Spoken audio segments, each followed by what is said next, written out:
Good morning. So Bryce writes and says, Christopher, one part of my company makes promises that other parts have to deliver on and can't. What can I do about that? So we're going to talk about that. First, let me tell you, I am right across Town Lake from downtown Austin. I'm going to turn this around and show you. It's fairly early on Sunday morning, and I got out on a dawn bike ride, and I've taken a stop here to talk to you.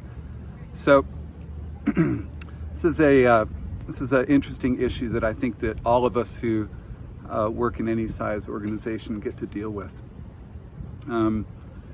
There's no simple answer. So it comes down to, like all things dealing with responsibility, it comes down to asking oneself, what do I want?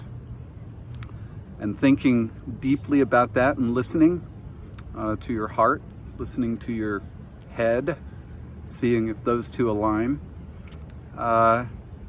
And especially asking yourself if there's something I want where there's a next step for me. So a lot of times we just say we want other people to change, but there's no next step for us there unless we're actually willing to take responsibility and doing something to show them that change that you want them to take. So the bigger picture here, the real big picture, if you zoom out to 10,000 feet, is that all organizations are composed of two big pieces, two big dynamics. One is specialization. Specialization actually disintegrates an organization, right? Because it drives people into small groupings or isolated areas. So then the other part is coordination or integration. So there's this simultaneous pulling apart and pulling back together that is the essence of organization theory. And everything you know about management and leadership is probably tied to how this dance of specialization and coordination or integration. So the issue of one part of a company making promises that another part of the company has to deliver on and can't, that's both an issue of specialization and coordination. And there's two ways to manage that.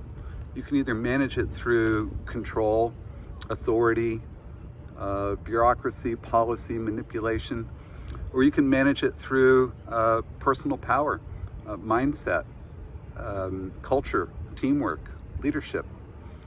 In other words, to manage it through control means to try and do a better job of being precise about how much lying we can get away with, and how much committing other people to stuff they can't do we can get away with, and how we hold on to people who are frustrated that they can't deliver what somebody else promised that they would, all of that.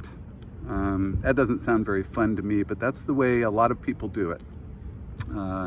It's easier. The harder, more effective, more productive, more humane way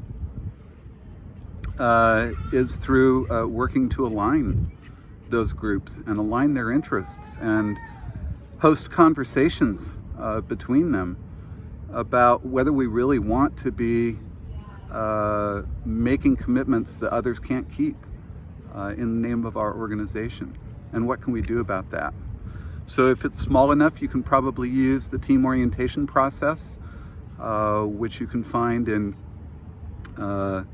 my book, Teamwork is an Individual Skill, or in our Flawless Team Building workshop.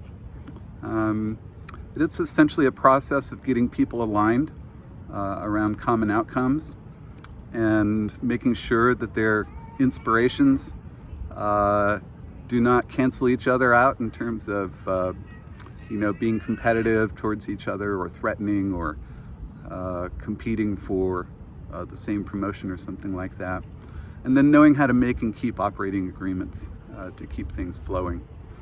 So it comes down to no right answer.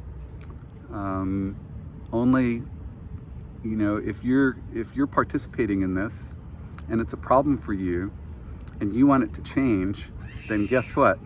You're the one who gets to take responsibility for doing something about it. And that means getting into your resourceful head space and asking yourself what you want about this and what's the next step that you can do something about. All right? So send all your questions to hello@responsibility.com. I look forward to hearing from you.